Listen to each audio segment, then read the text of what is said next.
오늘 하나님이 주신 말씀 읽겠습니다. 마가복음 10장 25절에서 27절 말씀입니다. 네, 우리 한 목소리로 3절 함께 읽도록 하겠습니다. 시작. 낙타가 바늘기로 나가는 것이 부자가 하나님의 나라에 들어가는 것보다 쉬우니라 하시니 제자들이 매우 놀라 서로 말하되 그런즉 누가 구원을 얻을 수 있는가 하니 예수께서 그들을 보시며 이르시되 사람으로서는 할 수 없으되 하나님으로는 그렇지 아니하니 하나님으로서는 다 하실 수 있느니라. 아멘. 것을 묻는 부자 관원이 영생에 대한 것을 묻는 사건이 오늘 주제입니다. 영생의 뜻이 무엇입니까? 예수님을 믿으면 영생을 얻는다. 이렇게 성경은 말씀하고 있는데 영생은 영원한 생명의 줄임말이죠. 영원한 생명. 그러면 시간적으로 영원히 사는 것이 영생일까요? 그렇지 않습니다. 성경은 영생의 본질을 영원히 사는 것으로 말씀하지 않습니다. 성경이 말씀하는 영생은 하나님과 예수 그리스도를 아는 것을 영생의 본질로 정의하고 있습니다. 요한복음 17장 3절을 보겠습니다. 시작.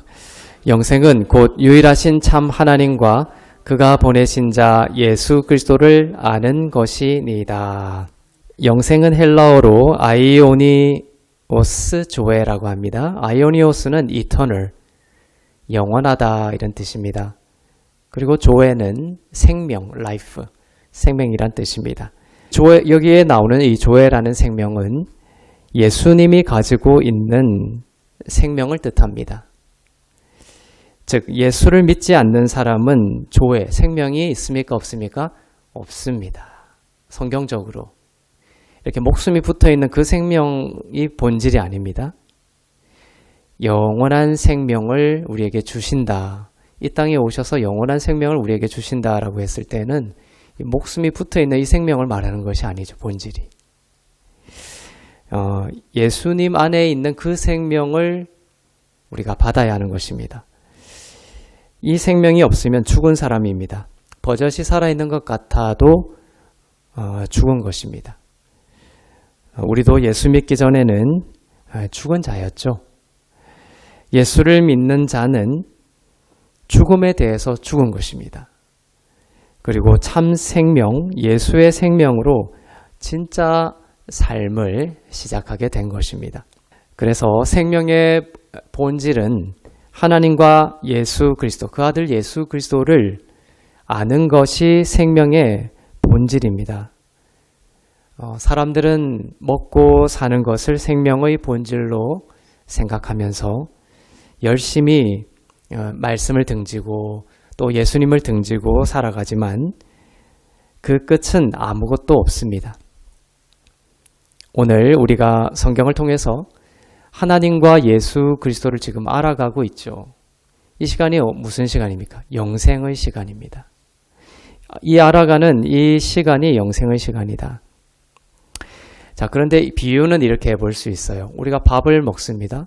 그 밥을 먹으면 그 밥이 어떻게 위장을 거쳐서 또 소장을 거치고 대장을 거치고 해서 이 에너지가 되는지 원리를 우리가 다 알지는 못하지만 밥을 먹으면 그 원리를 다 이해하지 못해도 우리가 에너지를 얻고 살아갈 수가 있는 것이죠. 영적인 삶도 마찬가지입니다.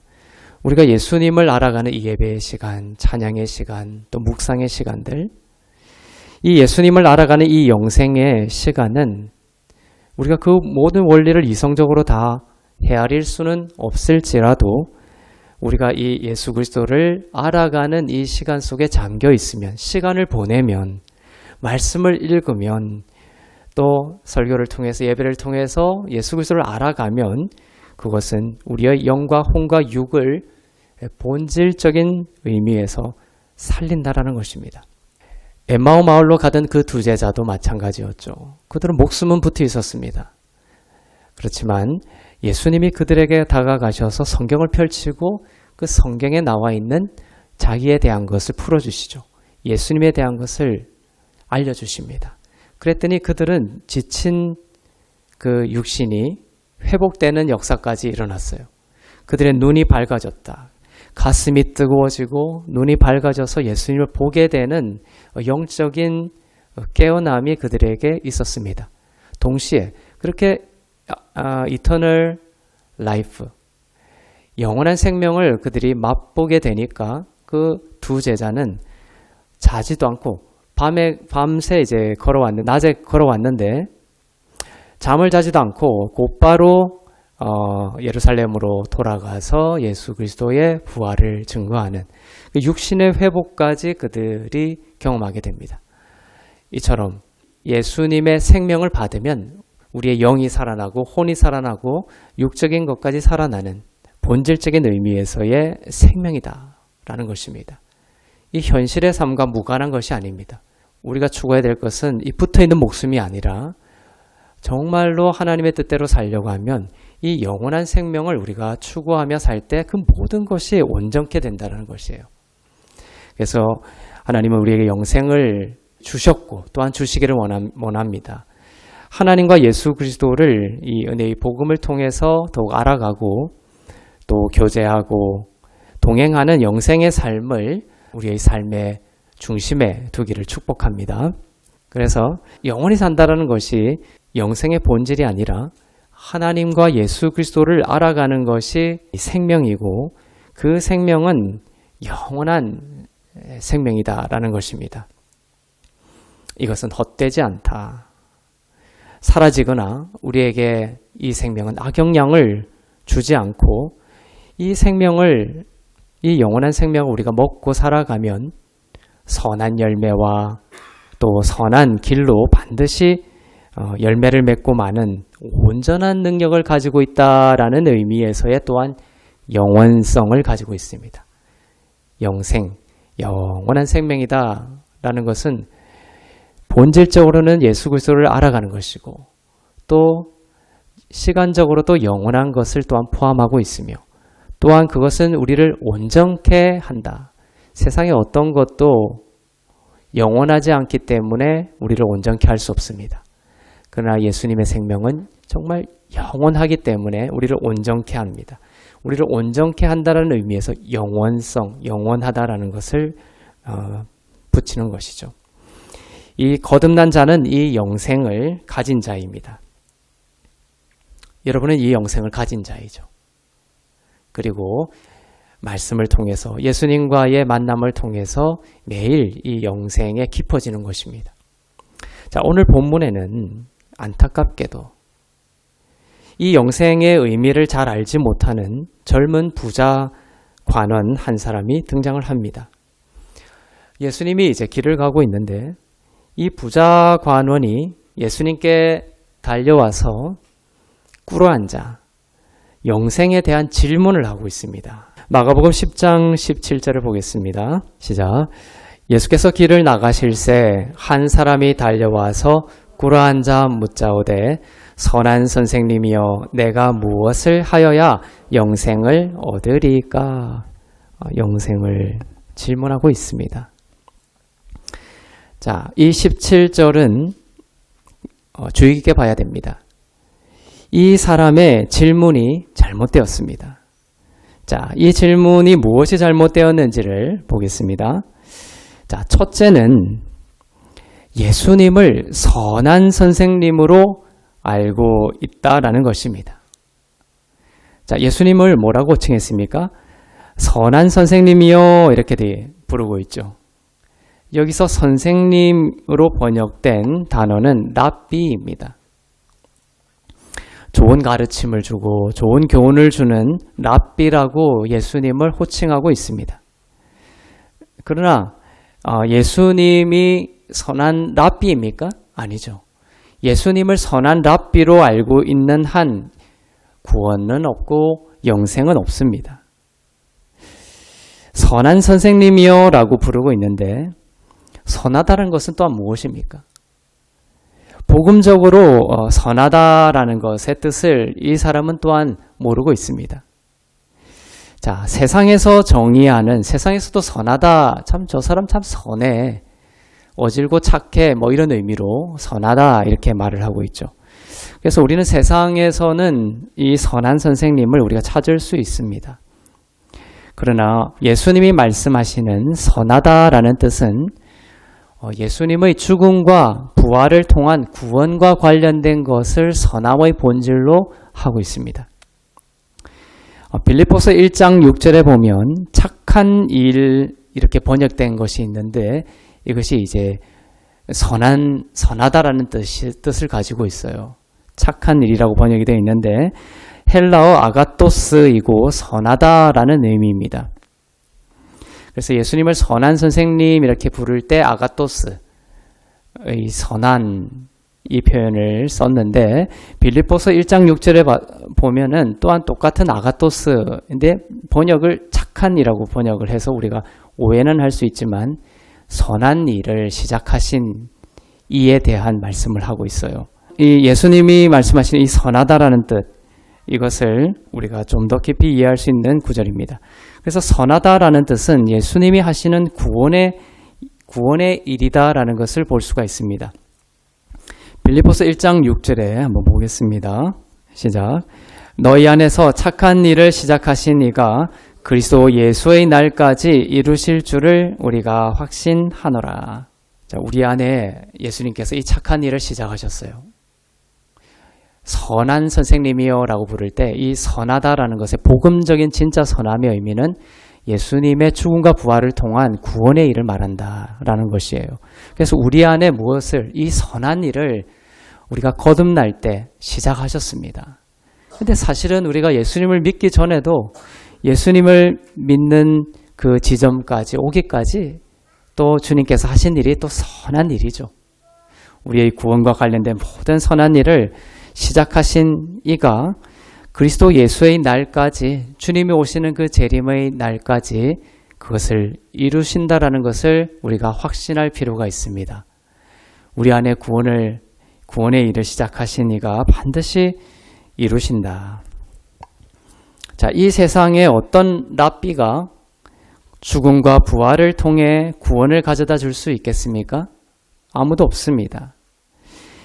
이 부자관원은 세상적인 의미에서 선한 선생님이다 이렇게 부르고 있고, 예수님은 그 말에 대해서 나는 목숨을 바쳐 너희를 구원한다라는 그런 의미에서 선한 구원자야 라는 것을 알려주시려고 이야기를 시작하는 것입니다. 그래서 이 질문은 성경에 나오는 이 사람들의 예수님을 잘 알지 못하는 상태에서 예수님께 던지는 질문들은 우문이에요. 우문들이 너무나 많아요. 단어는 똑같은 것을 쓰는데 예를 들면 로고스라는 것도 완전히 틀리죠. 그 당시 헬라 사람들이 말하던 로고스하고 예수님이 하시는 그 로고스는 완전히 틀린 의미였습니다. 지금도 마찬가지예요. 부자관원이 와서, 예수님을 알지 못하는 부자관원이 와서 선한 선생님이요. 그런데 이 선함에 대한, 예수님을 선생님이 구원자로 보지 못하고 선생님으로 보는 것도 잘못된 질문이지만, 이 선하다라는 질문도, 그 단어도 예수님이 말하는 그 선함과 다른 의미다. 그래서 이 질문을 통해서 진짜 그 선함의 의미를 또한 가르쳐 주십니다. 그래서 예수님이 말씀하시고 이 부자관원에게 알려주시고 또한 우리들에게도 알려주시려고 하는 진짜 선함은 목숨을 바쳐서, 자신의 목숨을 바쳐서 우리를 위해서 십자가를 지시는 예수 그리스도의 그 구원자이신 예수 그리스도로부터 발견할 수 있는 선함을 말하는 것입니다. 이 부자관원이 한 두 번째 질문의 두 번째 잘못된 부분은 영생을 얻는 방법에 대한 것이 잘못됐어요. 영생을 어떻게 하면, 우리가 무엇을 하여야 영생을 얻으리까? 이렇게 질문을 했죠. 영생을 얻는 방법이 인간이 무엇을 하는 것으로 생각하고 있다라는 것입니다. 관원은 이렇게 질문했습니다. 내가 무엇을 하여야 영생을 얻으리까? 이것은 우리 모두에게도 이 잘못된 질문이 있을 수 있어요. 내가 무엇을 하여야 영생을 얻을 수 있습니까? 자, 복음적인 답은 무엇입니까? 없다라는 것입니다. 인간이 내가 무엇을 하여야 영생을 얻을 수 있습니까? 질문했으면 정답은 뭐냐면 너가 할 수 있는 것은 없다. 인간이 할 수 있는 것은 없다. 있으면 예수님이 이 땅에 오셨을까요? 안 오셨을까요? 오실 필요가 없었죠. 인간이 할 수 없기 때문에 영생을 주시기 위해서 예수께서 오신 것입니다. 인간이 무엇을 하는 것으로는 결코 영생을 얻을 수 없다는 것입니다. 부자관원이 하나님께 내가 무엇을 하여야 영생을 얻을 수 있으리까? 그러한 태도로 나왔을 때 예수님은 인간이 무엇을 하여야 영생을 얻을 수 있는 것이 아니라 구원자인 내가 무엇을 하느냐가 영생의 길이고 너희는 믿기만 하면 된다라는 것을 가르쳐 주시고자 했습니다. 부자관원이 내가 무엇을 하여야 영생을 얻을 수 있겠느냐라고 질문을 하자 예수님이 이렇게 대답을 하십니다. 마가복음 10장 18절을 보겠습니다. 시작. 예수께서 이르시되 내가 어찌하여 나를 선하다 일컫느냐 하나님 한 분 외에는 선한 이가 없느니라. 이거 다 어려운 문장이기는 합니다. 어찌하여 나를 선하다 하느냐. 그러면 이 문장을 우리가 이렇게 오해할 수 있어요? 예수님은 선하지 않다는 얘기네? 그럼 저기 성부 하나님을 이야기하는 것이냐? 나는 선하지 않고 저 하나님, 성부 하나님, 아버지가 선하는 것이다. 이렇게 말씀하시려고 이 말씀하신 게 아니에요. 자, 어찌하여 나를 선하다 하느냐? 하나님 한 분 외에는 선한 이가 없다라고 한 뜻은 무엇일까요? 예수님이 뭐라는 거예요? 하나님이다라는 것입니다. 하나님 한 분 외에는 선한 것이 없다. 이 남자는 부자관원은 예수님을 하나님으로 생각하지 않고 선하다라고 표현했어요. 선한 선생님. 근데 예수님은 하나님 한 분만이 선하다. 어찌 나를 선하다 하느냐. 의식의 전환을 요청하고 있는 것이죠. 그건 뭐냐면 하나님 한 분만이 선하다. 즉 내가 하나님이다라는 것입니다. 그리고 그 하나님인 나의 선함을 말씀하시는 것이죠. 랍비 정도가 아니라 나는 선한 하나님이다라고 하시는 것입니다.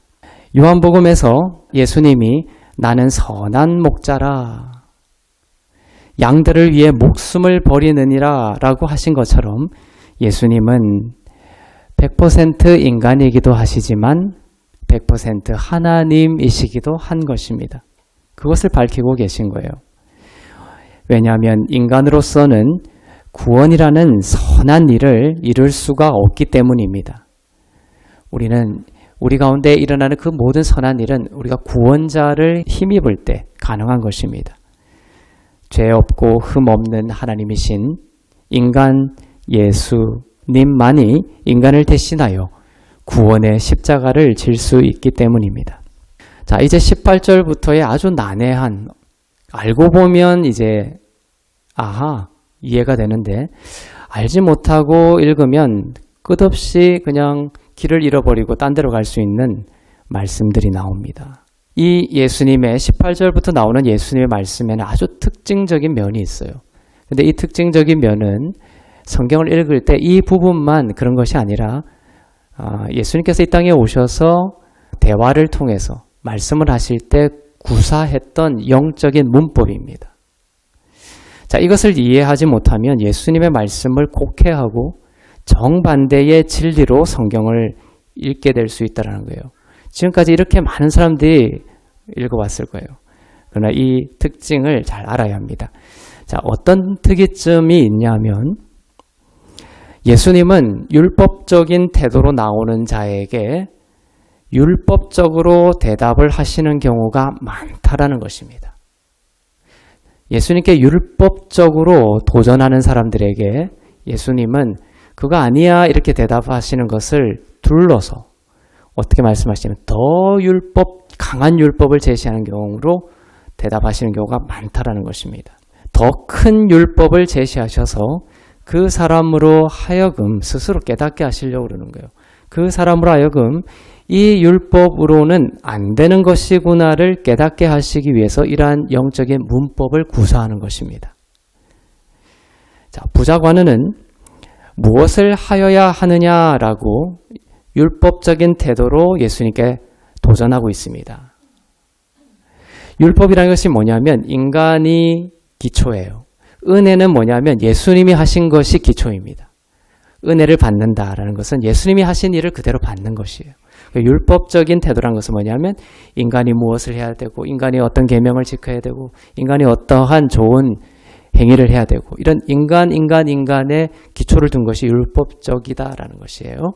그래서 이 부자관원은 내가 무엇을 하여야 이런 율법적인 태도로 예수님께 지금 도전을 하고 있는 것이죠.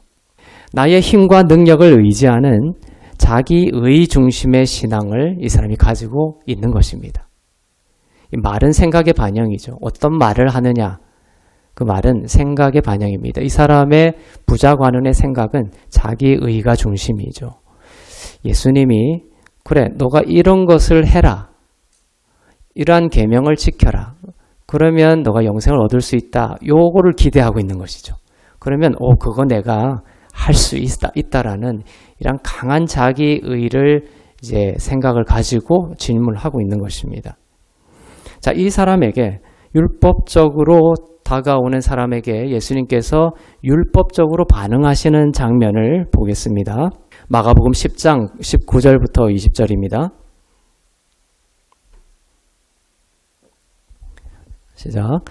내가 계명을 안 하니 살인하지 말라, 간음하지 말라, 도둑질하지 말라, 거짓 증언하지 말라, 속여 빼앗지 말라, 내 부모를 공경하라 하였느니라. 그가 여짜오되 선생님이여 이것은 내가 어려서부터 다 지켰나이다. 예수님은 율법의 대표인 십계명을 지키라고 제시하고 있습니다. 살인하지 말라, 간음하지 말라, 도둑질하지 말라, 거짓 증언하지 말라, 속여 빼앗지 말라, 부모를 공경하라. 근데 예수님이 산상수훈에서 말씀하셨죠. 살인하지 말라. 그것은 누구를 미워하기만 해도 살인한 것이라고 했죠. 근데 이 사람은 뭐라고 했죠? 내가 어려서부터 다 지켰다 이렇게 말하고 있죠. 예수님이 말씀하신 본질적인 그 율법의 차원으로 얘기하면 이 사람 지킨 거 아닙니다. 근데 이 사람은 얼마나 자기 해석을 통해서 율법을 자기 기준으로 끌어내려가지고 다 지켰다. 이렇게 말하고 있는 것이죠. 구약의 때나 구약의 영을 가지고 있는 사람은 이 율법을 의롭고 거룩해지기 위한 수단으로 생각하지만 이 로마서에서 성경은 이 율법의 기능을 명확하게 밝히고 있습니다. 예수님이 십계명을 딱 제시했을 때 이 사람이 뭐라고 얘기했죠? 내가 다 지켰다. 자랑하고 있죠. 이것이 율법을 하나님이 주셨음에도 불구하고 그 율법의 기능을 알지 못하고 반대로 그 율법을 바라보면서 살아왔던 구약시대의 모든 사람을 대표하고 있는 거예요. 그러니까 구약시대 사람들, 유대인들이 다 그 율법을 보면서 읽고 나 이거 지켰다 이번 주에, 나 이거 지켰다 이런 식으로 계속 살아왔던 것이죠. 그렇지만 예수님이 오셔서 주신 그 율법에 대한 관점은 이것입니다. 로마서 3장 19절입니다. 시작. 우리가 알거니와 무릇 율법이 말하는 바는 율법 아래에 있는 자들에게 말하는 것이니 이는 모든 입을 막고 온 세상으로 하나님의 심판 아래에 있게 하려 함이라. 그렇죠? 그래서 예수님이 이 부자 관원에게 살인하지 말라 이렇게 십계명을 딱 던졌을 때 이 율법을 주신 예수님의 본의를 안다면 이렇게 얘기하겠죠. 내가 심판 아래에 있었네요. 이렇게 얘기해야 되죠. 원래대로면. 내가 살인자였네요. 이렇게 얘기하는 것이 맞는 대답인 것인 거예요. 그래서 이 사람처럼 모든 입을 열라고 준 게 아니라 율법을 주신 것은 모든 입을 막으려고 주신 거예요. 나 이거 다 어릴 때부터 지켜왔습니다라는 그 입을 닫게 하려고 하신 거예요. 그래서 구약의 말라기에서 보면 이 성전의 문을 닫아버리라고 하는 것이죠. 하나님께서. 그 짐승의 제사가 이제 역겹다. 문을 닫아버리라. 모든 사람의 입을 닫고 온 세상으로 하나님의 심판 아래에 있게 하려 함이라. 율법은 이 사람들의 입을 막기 위해 주신 것입니다. 이 부자관원과 다른 의도이죠. 나 이거 지킬 수 있고 나 이거 지켰으니까 의로워요 라는 그 입을 막기 위해 주셨습니다. 그리고 온 세상이 하나님의 심판 아래에 있다는 것을 알려주시기 위해 주신 것이에요. 그래서 주님이 부자 관원에게 이것저것 얘기하셨을 때 내가 이거 지키지 못하는 것이었구나. 나는 실상은 심판 아래에 있는 자이었구나를 깨닫게 하기 위해 주신 것입니다.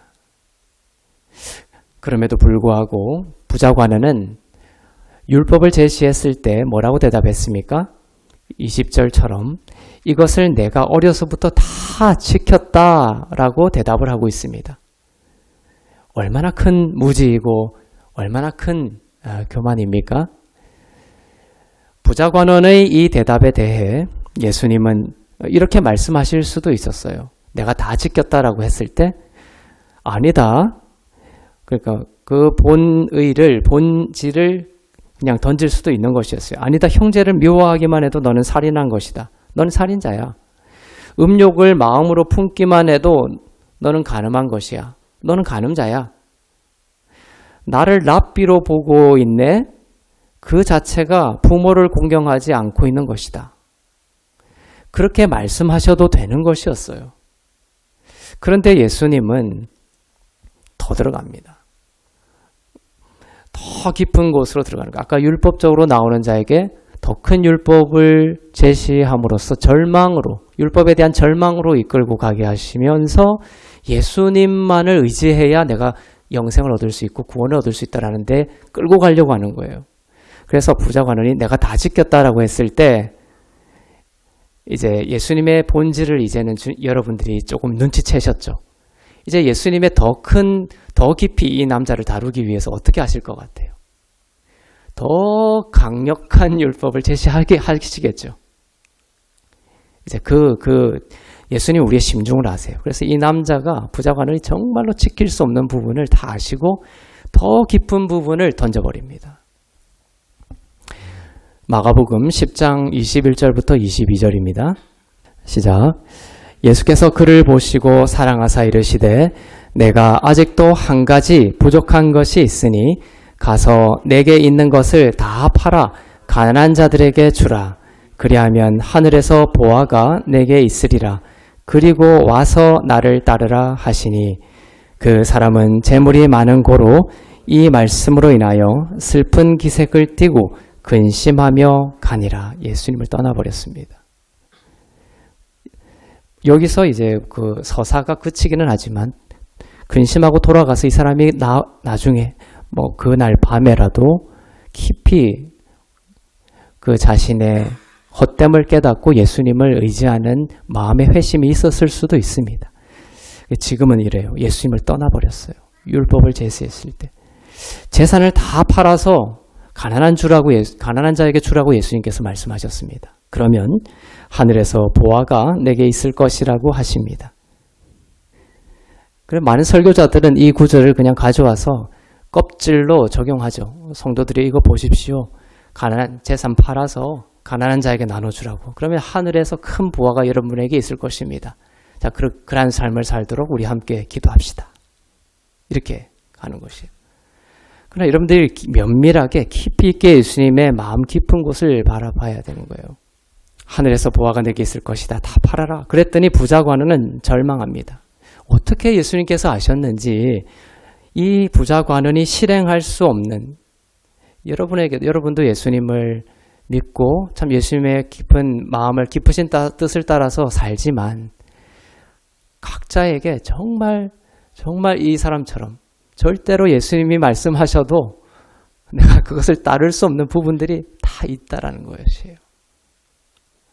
그럼 우리는 천국도 약속된 것이 아니고 보화도 없고 영원한 생명도 없는 것이 탄로가 나버리는 것이에요. 그것을 인정하고 예수님만을 통해서 구원을 얻는다라는 진리로 빨리 가야 되는 것입니다. 예수님은 이 남자의 가장 큰 아킬레스건을 건드려 버린 것입니다. 어떤 사람에게는 음욕일 수 있죠. 어떤 사람에게는 인정받고 싶은 인정욕구일 수도 있고. 사람마다 다 이런 아킬레스건들이 있습니다. 뭐든지 다 할 수 있다면서 나왔던 이 사람, 부자관은. 그러나 재물을 다 팔아서 나눠주라는 것은 결코 할 수가 없었던 것입니다. 자, 이러한 대화를 하시는 예수님의 말씀 방식과 의도를 모르면 방금 말했듯이 이런 구절을 어떻게 적용하느냐. 영생을 얻으려면 아까 처음에 예수님께서 던졌던 질문처럼, 말씀처럼, 살인하지 말고 이런 십계명을 잘 지켜야 되겠구나. 그럼 영생을 얻을 수 있구나. 그거로 안 되네. 두 번째 예수님께서 던진 질문을 보니까 영생을 얻으려면 십계명은 물론이거니와 재산을 다 팔아서 가난한 자에게 나눠줘야 영생을 얻는 것이네. 이렇게 적용을 잘못할 수가 있다는 것입니다. 자, 그렇게 가르치고 또 그렇게 묵상하고 생각하는 것은 예수님의 의도를 그릇되게 보는 것입니다. 그릇되게 보는 것일 뿐만 아니라 어떻게 하는 거예요? 반대로 가고 있는 거예요. 복음과 반대로 가는 거예요. 영생을 얻을 수 없도록 구원에서 더 멀어지도록 하는 것입니다. 아주 무서운 성경 읽기가 될 수 있습니다. 부자 관원이 설령 재산을 다 팔아서 가난한 자들에게 나눠줬다고 칩시다. 그죠? 그러면 영생 얻을 수 있습니까? 이런 질문을 또 해요. 결코 아니다. 이 부자 관원이 무엇을 하는 것으로는 결코 영생을 얻을 수 없는 것입니다. 예수님은 인간의 행위로 영생을 얻을 수 없다는 것을 알려주시려는 것입니다. 이것을 점점 우리가 알아가고 알수록 이제 예수님이 더 사랑스러워지죠. 그 예수님 아니었으면 내가 어떻게 될 뻔했나. 만약에 재산까지 다 팔아서 나눠주는 것, 그것으로 되는 것이었으면 예수님은 하나의 옵션에 불과한 것이 되는 거예요. 내가 다 지키면 되는 것이네. 예수님 자신이 아니라 그 던진 계명이 중심이 돼버리는, 그러나 그 계명으로는 중심으로는 영생을 얻을 수가 없는 것입니다. 예수님은 이 부자관원의 이 사건이 그래서 너무나 중요하고 우리는 반복적으로 이 부자관원의 이야기를 묵상할 필요가 있습니다. 그리고 전승할 필요가 있습니다. 바르게 말이죠. 예수님은 인간의 행위로는 결코 영생을 얻을 수 없다는 것을 알려주시려는 것이죠. 디도서 3장 5절이 잘 나타내고 있는 말씀입니다.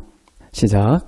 우리를 구원하시되 우리가 행한 바 의로운 행위로 말미암지 아니하고 오직 그의 긍휼하심을 따라 중생의 씻음과 성령의 새롭게 하심으로 하셨나니, 이렇게 말씀하고 있죠. 우리를 구원하시되 우리에게 영원한 생명을 주시되 뭐로 하지 않았다? 우리가 행한 바 의로운 행위로 말미암지 않았다는 것이에요. 이것을 부자관원의 이야기가 사건으로 설명하고 있는 것입니다.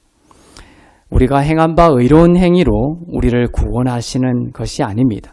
오직 하나님의 긍휼하심과 그 은혜와 십자가의 그 보혈의 씻음으로 가능하다라는 것입니다. 부자관원은 근심하며 돌아가 버렸습니다. 자기 의와 자기 힘을 내려놓지 못하고 또 자기 의와 자기 힘에 대해 절망하고 그냥 예수님을 붙들어 버리면 되는데, 제가 다 그걸 지키지 못한 사람이었습니다. 재산을 제가 다 팔 수도 없습니다. 그리고 예수님을 딱 붙들면 되는데 그냥 근심하고 돌아가 버렸습니다. 근데 마태복음에 보면 똑같은 이 사건이 나와요. 그리고 부자관은 그 다음 장에 대비되는 삭개오 사건을 붙여놨어요. 삭개오에게는 절대로 예수님이 재산 다 팔아라고 말씀한 적이 없습니다. 그런데도 예수님을 만나고서 삭개오는 재산을 팔아서 나눠주는 열매가 맺히죠. 근데 부자관은 계명을 먼저 던져주니까 하지 못하고 돌아가 버리고 예수님도 잃어버리고 열매도 맺지 못하는 비참한 상황이 일어나게 되는 것입니다. 그래서 나는 정말 할 수 없어요. 나는 나로서는 불가능합니다. 라는 자에게 예수님은 계명을 들이대지 않는다는 거예요. 삭개오처럼. 그런데 율법적으로 나온 사람에게, 삭개오는 율법적으로 나가지 않았죠. 그랬더니 예수님은 율법적인 문법을 쓰지 않습니다. 그런데 부자관원에게는 율법적인 문법을 쓰시면서 율법에 절망하도록 만드시는 거예요.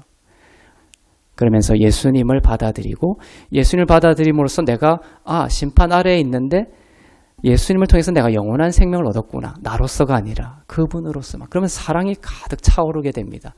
그러면 이제 가난한 자들을 보고 했을 때 이 마음이 완전히 달라지는 거예요. 예수님이 시키지 않아도 하나님의 기쁘신 뜻을 따라서 살아가게 되는 놀라운 자연스러움의 역사가 일어나는 것입니다.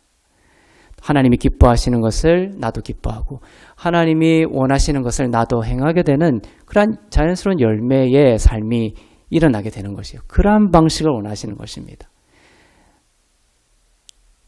이 부자 관원은 정말 열심히 살았던 것 같아요. 그러나 수고하고 그 무거운 짐을 예수님께 내려놓지 못했습니다. 이 부자 관원은요, 아마 거의 100% 다른 사람에게 아주 엄격했을 것입니다. 화도 잘 내는 사람이었을 겁니다. 아주 폭력적인 사람이었을 거예요. 왜냐하면 이런 나는 무엇을 다 지켰습니다라는 이 율법적인 나가 중심이 된 사람들은 아주 이런 열매를, 쓴뿌리의 열매를 맺게 돼 있거든요. 완벽주의에 갇힌 사람입니다. 그리고 불쌍한 사람이에요.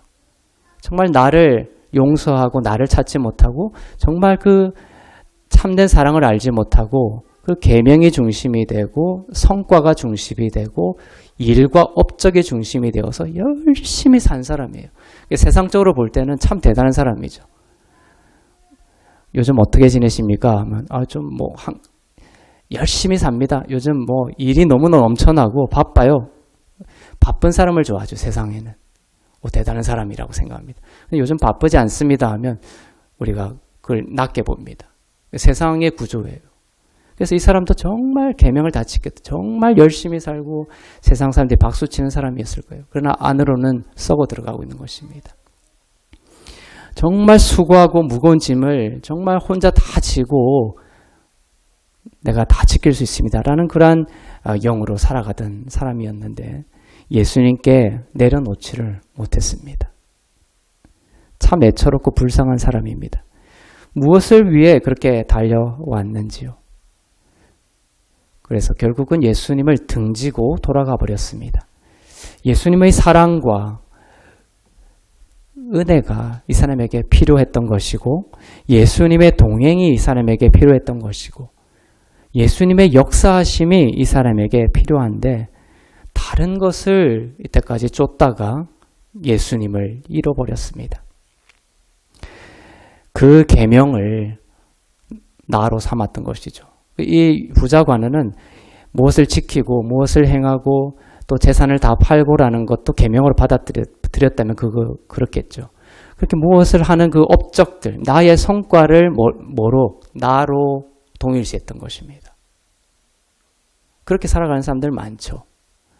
그래서 내가 열심히 했던 직업들, 30년, 40년 했던 그 직업을 어느 날 이제 해직하고 나오게 되면 그 사람이 완전히 무너지고 때로는 극단적인 선택까지 하는 이유들이 그거예요. 그게 나라고 착각하고 살았던 거거든요.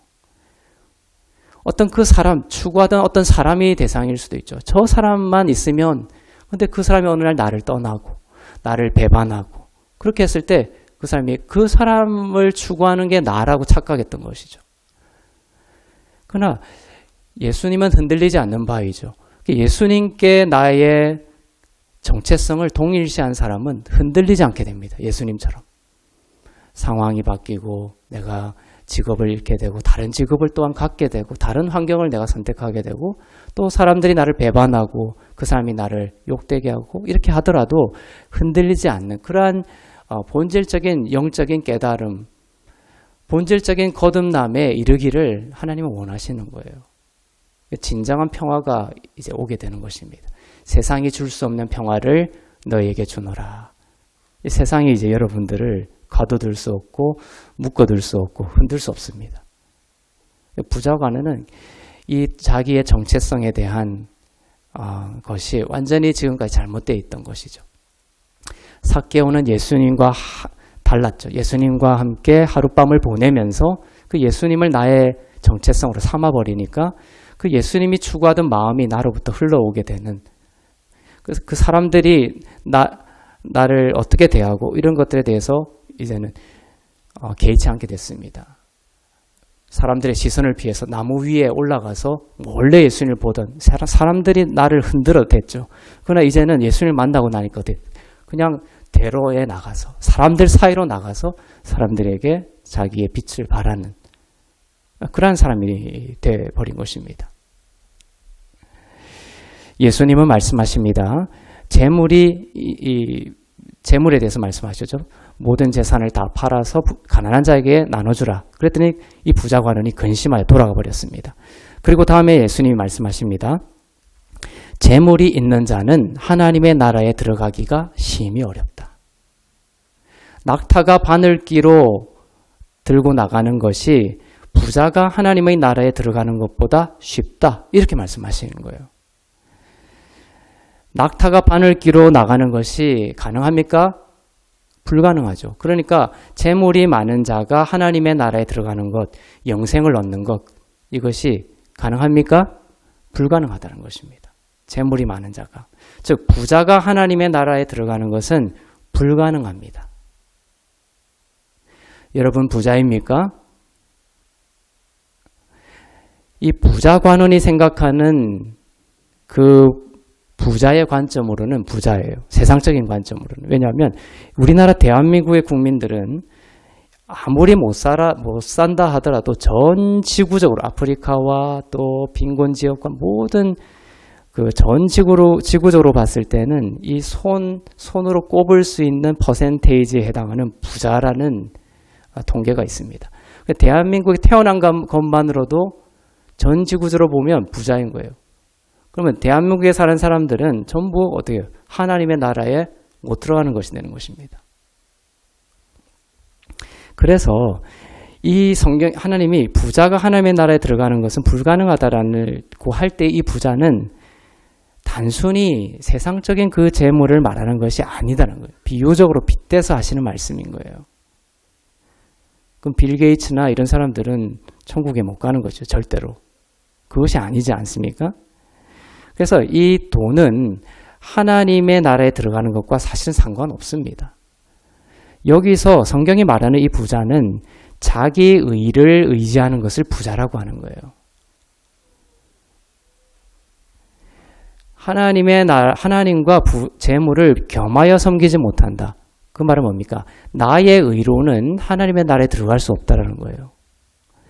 그래서 성경에서 부자다라는 이것은 대부분의 많은 경우에는 자기 의를 의지하는 것을 부자라고 합니다. 그래서 심령이 가난한 자는 천국이 저희 것입니다. 라고 하는 것은 가난한 심령, 이것은 자기 의에 대해서 절망한 자, 오직 하나님의 의로만 가능하다라는 것을 믿는 자가 바로 심령이 가난한 자입니다. 부자가 하나님 나라에 들어가는 것이 어렵다고 말하니까 제자들이 매우 놀라며 이렇게 질문합니다. 그러면 누가 구원을 얻을 수 있습니까? 누가 영생을 얻을 수 있습니까? 이제 예수님이 정답을 이제 얘기하실 때가 됐어요. 마가복음 10장 27절입니다. 시작. 예수께서 그들을 보시며 이르시되 사람으로는 할 수 없으되 하나님으로는 그렇지 아니하니 하나님으로서는 다 하실 수 있느니라. 영생은 사람에게 달려있지 않습니다. 하나님만이 하실 수 있습니다. 하나님만이 어떤 방식으로요? 하나님께서 우리를 대신하여 십자가를 지시고 죄와 의의 대가를 치르시는 하나님이 하시는 그 방식 외에는 우리가 영생을 얻을 수 있는 길이 없다라는 것을 말씀하고 있습니다.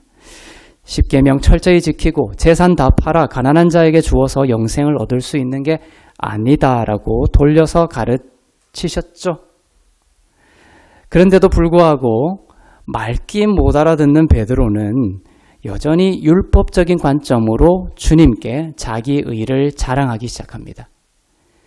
이제 베드로로 대표되는 이 제자와의 이제 대화가 나오는데 아직 그 구원의 영생에 대한 관점이 바르게 서지 않은 베드로입니다. 그래서 재산 다 팔아서 나눠주라 이렇게 하고 돌아가 버렸죠. 부자관원은. 그리고 이제 베드로가 대답을 합니다. 마가복음 10장 28절을 보겠습니다. 시작. 베드로가 여짜와 이르되 보소서 우리가 모든 것을 버리고 주를 따랐나이다. 자, 이것이 바른 대답입니까?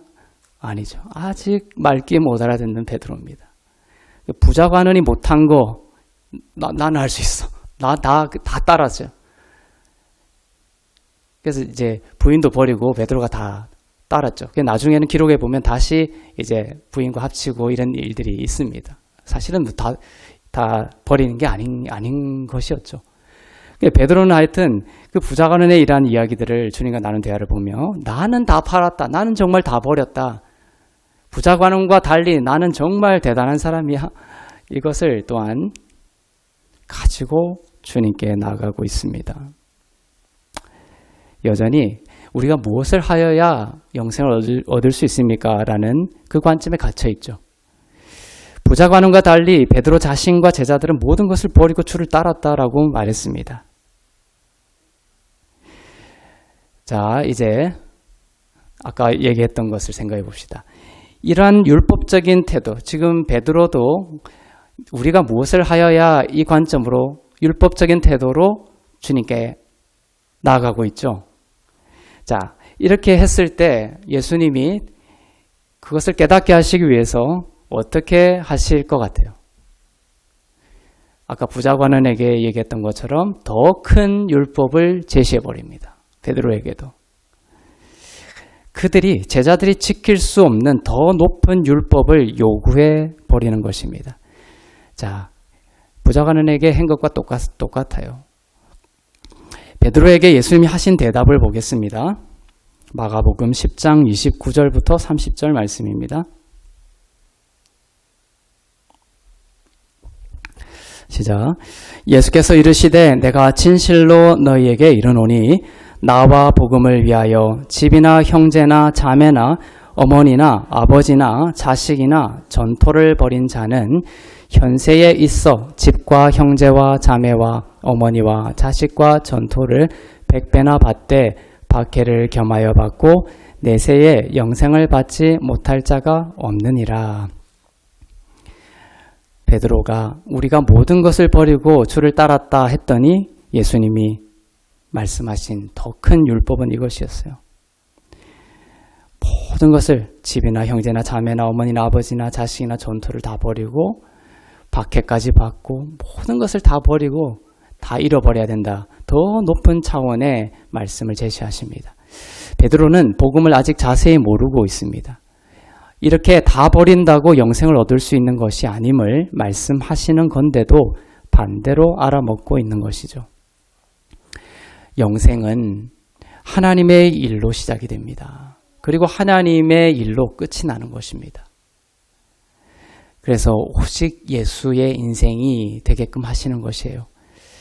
이렇게 모든 것을 다 버린 분, 지금 예수님이 마가복음 10장 29절에서 30절까지 집이나 형제나, 집은 하늘나라겠죠. 하늘보좌. 형제나 자매나 어머니나 아버지나 자식이나 전토 다 버리고 박해를 겸하여 받은 유일한 분이 있어요. 이것을 온전히 지키신 분이 있습니다. 자신에 대한 십자가에 대한 죽음을 계속 말씀해 오기 시작했죠. 마가복음 8장부터. 자신에 대한 말씀이에요. 이것이. 모든 것을 버리고 박해를 겸하여 받은 유일한 분이 계신데 그것은 바로 예수님입니다. 그러니까 그 예수님을 바라보라고 끌고 가는 거예요. 우리의 영을. 이 모든 계명을 다 지키신 이는 오직 예수님밖에 없습니다. 그래서 그 계명을 향한 우리의 시선을 예수님에게로 향하는 거예요. 그 예수님을 붙들어야 우리가 영원한 생명을 얻을 수 있다. 예수님이 나를 대신하여 다 지키시고 다 버리시고 자기의 생명까지도 나를 위해 내어주셨다라는 것을 우리가 알고 그분의 십자가의 공로 때문에 내가 영생을 얻게 되었다라는 그 사랑과 은혜를 믿을 때 그때에서야 비로소 우리는 우리들의 삶의 높은 차원의 그리스도의 삶이 열매 맺게 되는 것입니다. 그분의 높은 사랑과 은혜에 대한 이해 때문이고 영생 얻은 자 안에 계시는 성령 하나님의 역사하심 때문에 말이죠. 이렇게 오직 예수님의 공로로 구원받았음을 깊이 알고 믿는 자들은 이제 그 완전하신 사랑에 힘입어 자기를 내어줄 수 있고 품어줄 수 있고 함께 걸을 수 있는 높은 하나님 나라의 차원의 삶을 살 수 있게 되는 자연스러운 열매를 맺게 되는 것입니다. 하나님과 예수 그리스도를 더욱 알아가는 삶이 되십시오. 그 완전하신 사랑과 은혜를 더욱 알아가는 인생이 되십시오. 그런 여러분에게 하나님께서는 약속하셨습니다. 다른 모든 것들을 더하여 주시고 채워주시고 길을 열어주실 것입니다. 기도하겠습니다.